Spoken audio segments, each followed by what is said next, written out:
ఆదికాండము 13వ అధ్యాయము. అబ్రాము తనకు కలిగిన సమస్తమును, తన భార్యను, తనతో కూడా ఉన్న లోతును వెంటబెట్టుకొని ఐగుప్తులో నుండి నెగబునకు వెళ్ళెను. అబ్రాము వెండి బంగారము పశువులు కలిగి బహుధనవంతుడై ఉండెను. అతడు ప్రయాణం చేయుచు దక్షిణము నుండి బేతేలు వరకు, అనగా బేతేలుకును హాయికిని మధ్య తన గుడారము మొదట ఉండిన స్థలము వరకు వెళ్ళి, తాను మొదట బలిపీఠమును కట్టిన చోటన చేరెను. అక్కడ అబ్రాము యెహోవా నామమున ప్రార్థన చేసెను. అబ్రాముతో కూడా వెళ్ళిన లోతుకు గొర్రెలు, గొడ్లు, గుడారములు ఉండెను కనుక వారు కలిసి నివసించుటకు ఆ ప్రదేశము చాలకపోయెను.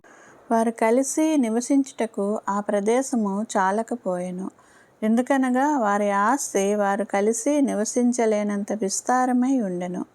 అప్పుడు అబ్రాము పశువుల కాపరులకును, లోతు పశువుల కాపరులకును కలహము పుట్టెను.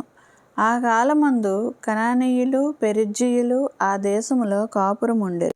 కాబట్టి అబ్రాము, మనము బంధువులము కనుక నాకు, నీకును, నా పశువుల కాపరులకు, నీ పశువుల కాపరులకును కలహముండకూడదు. ఈ దేశమంతయు నీ ఎదుట ఉన్నది గదా, దయచేసి నన్ను విడిచి వేరుగా ఉండుము. నీవు ఎడమ తట్టునకు వెళ్ళిన ఎడ్ల నేను కుడి తట్టుకును, నీవు కుడి తట్టునకు వెళ్ళిన ఎడ్ల నేను ఎడమ తట్టునకును వెళ్ళుదునని లోతుతో చెప్పగా, లోతు తన కన్నులెత్తి యొర్దాను ప్రాంతమంతటినీ చూచెను. యెహోవా సొదొమ గొమొర్రా అను పట్టణములను నాశనం చేయక మునుపు సోయరుకు వచ్చు వరకు అదంతయు యెహోవా తోట వలెను, ఐగుప్తు దేశము వలెను నీళ్లు పారు దేశమై ఉండెను. కాబట్టి లోతు తనకు యొర్దాను ప్రాంతమంతటిని ఏర్పరచుకొని తూర్పుగా ప్రయాణం చేసెను. అట్లు వారు ఒకరికొకరు వేరై పోయిరి. అబ్రాము కనానులో నివసించెను. లోతు ఆ మైదానమందున్న పట్టణముల ప్రదేశములలో కాపురముండి సొదొమ దగ్గర తన గుడారము వేసుకొనెను.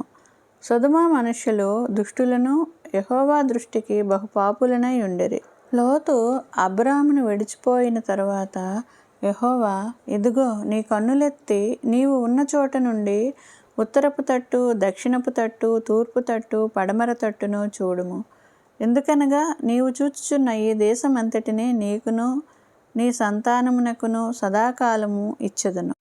మరియు నీ సంతానమును భూమి మీద ఉండు రేణువుల వలె విస్తరింపచేసెదను. ఎట్లనగా ఒకడు భూమి మీద ఉండు రేణువులను లెక్కింపగలిగిన ఎడల నీ సంతానమును కూడా లెక్కింపవచ్చును. నీవు లేచి ఈ దేశము యొక్క పొడుగున వెడల్పున దానిలో సంచరించుము, అది నీకిచ్చెదనని అబ్రాముతో చెప్పెను. అప్పుడు అబ్రాము తన గుడారము తీసి హెబ్రోనులోని మమ్రే దగ్గర ఉన్న సింధూరు వృక్ష వనములో దిగి అక్కడ యెహోవాకు బలిపీఠమును కట్టెను.